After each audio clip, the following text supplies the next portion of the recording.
안녕하세요. 책 읽어주는 소리나무입니다. 얼마 전 읽은 신문 칼럼에서 행복과 불행 사이에 다행이 있다는 글에 공감을 했는데 어쩌면 우리의 일상은 소소한 다행스런 일들이 모여 하루를 만들어가는 것 같습니다. 그럼 오늘도 일장의 두 번째 소제목으로 문을 엽니다. 마음 관리. 시작은 몸 관리부터. 몸과 마음을 연결하는 방법. 2018년 여름, 나는 암 진단을 받고 병실에 누워 암 수술 후 회복을 위해 보름간 입원 생활을 했었다.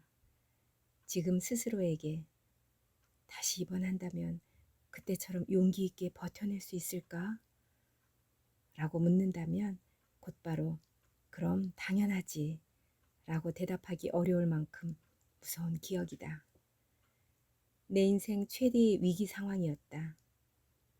갑작스런 암 진단 후 모든 것이 멈춰버렸고 하던 일은 양해를 구하고 즉시 그만두었으며 곧바로 암 진단을 위한 검사 릴레이가 시작되었다.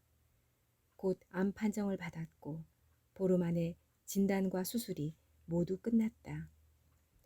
몸의 가장 큰 독소 덩어리는 수술로 제거되었지만 마음의 독소 덩어리는 내 스스로 제거해야만 했다. 나의 욕심으로 안 되는 일을 붙잡고 있었던 것이 너무나도 큰 스트레스로 자리 잡아 내 몸도 마음도 썩어가고 있었다는 것을 그제야 인정했다. 스트레스는 더 이상 몸이 감당할 수 없을 정도로 나를 아프게 만들었고 나를 망가뜨리는 행동을 당장 멈추지 않으면 나는 내 목숨을 잃을지도 몰랐다. 그래서 멈추기로 했다. 죽음을 코앞에 두고. 시간이 흐른 지금 내 몸에는 아직 수술 자국이 남아있지만 언젠가 이 자국이 몸에서 없어지더라도 이 수술로 인해 내가 알게 된 인생의 교훈은 내 마음에 반영되어 매일 조금씩 더 성숙한 나를 만들어가게 될 것이다.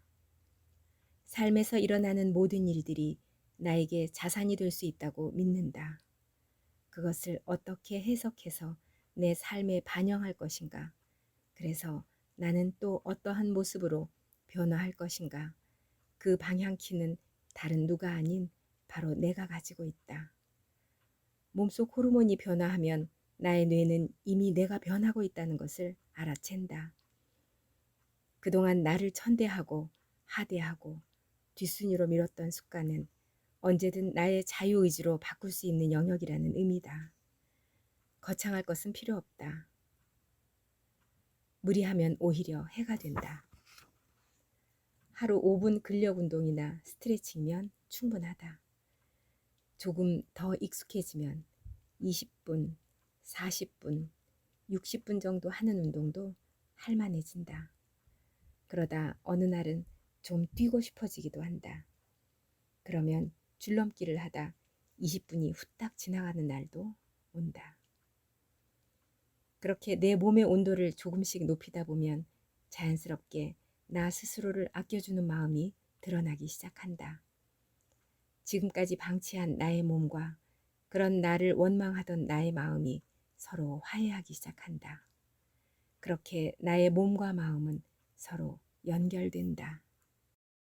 무력할 때일수록 움직여라. 특별한 신체 질환이 없는데도 불구하고 유난히 몸이 축 처지고 기운이 없는 날이 자주 찾아온다면 내가 지금 어떤 마음 상태인지 돌아볼 타이밍이다. 피로감, 우울감, 자포자기하는 마음과 같은 무력한 기분은 몸으로 자주 나타나는 대표적인 스트레스 반응이기 때문이다. 몸을 더 움직여야 할 것 같은데 마음대로 되지 않는다면 상황은 더욱 악화된다. 무엇이 나의 움직임을 가로막고 있는지 나의 마음을 정돈해 봐야 한다. 그러나 무력할 때일수록 더욱 가만히 있고 싶은 마음이 나를 지배한다. 일어나서 씻으러 욕실에 들어가는 것도 너무 큰 숙제 같다. 귀가 후 씻고 자는 것조차 버겁게 느껴져 바로 침대로 직행하기 일쑤다. 방 안에는 정리되지 않은 잡동사니가 쌓여가고 빨랫감과 먼지는 수북해진다.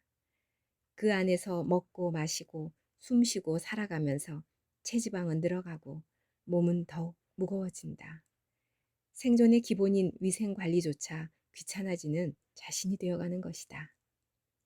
우울증의 진단 기준 중에서 우울의 심각도를 판단하는 데 있어 중요하게 고려되는 증상의 하나가 위생관리에 어려움이 있는가이다.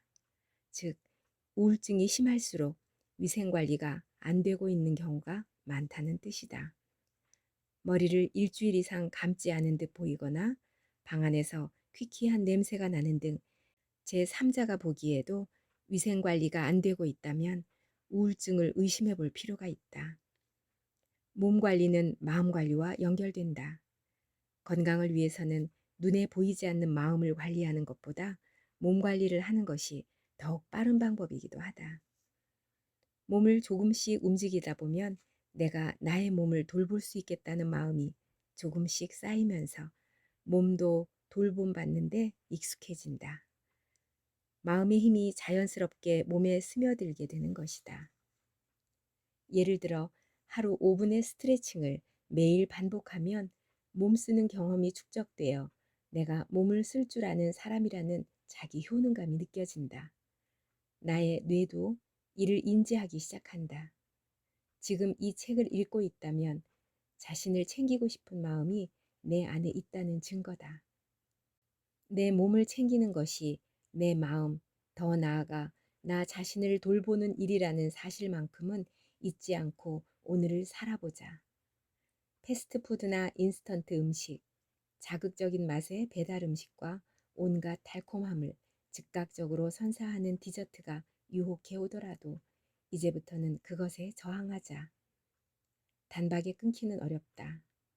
일주일에 7번을 5번으로, 5번을 3번으로 조금씩 줄여가는 것부터 시작하자.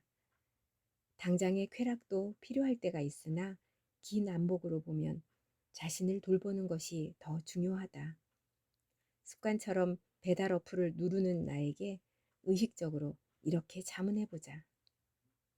뭘 먹어야 내 마음도 든든해질까? 입욕제나 샤워제를 써보면 기분이 좋아지지 않을까? 일주일에 하루쯤은 내 몸을 위한 맛있는 한 끼를 내 손으로 차려보는 것도 효과적으로 나의 몸을 돌보는 행동이다. 몸을 챙기는 일이 좋은 이유는 빠르게 기분이 좋아지는 효과가 있기 때문이다. 향기만 맡아도 기분이 좋아지는 샤워젤로 시원하게 씻으면 즉각적으로 긍정 정서가 생성된다. 그러고 나면 나를 위해 다른 무언가를 해낼 새로운 에너지가 생겨나기도 한다. 이것이 바로 샤워로 몸과 마음을 챙기는 일이다. 명상을 일상화하는 것도 좋은 몸 관리 방법 중 하나다. 명상은 몰입을 통해 스트레스를 효과적으로 관리하는 기법이다. 길을 걸을 때나 음식을 먹을 때 등 여러 상황에서 몸에 주의를 기울임으로써 쉽게 실천할 수 있다. 이 활동을 통해 몸과 마음은 자연스럽게 연결된다. 이처럼 작은 행동들이라도 우리의 일상이 되어 차곡차곡 쌓여간다면 강력한 변화를 일으킬 수 있다.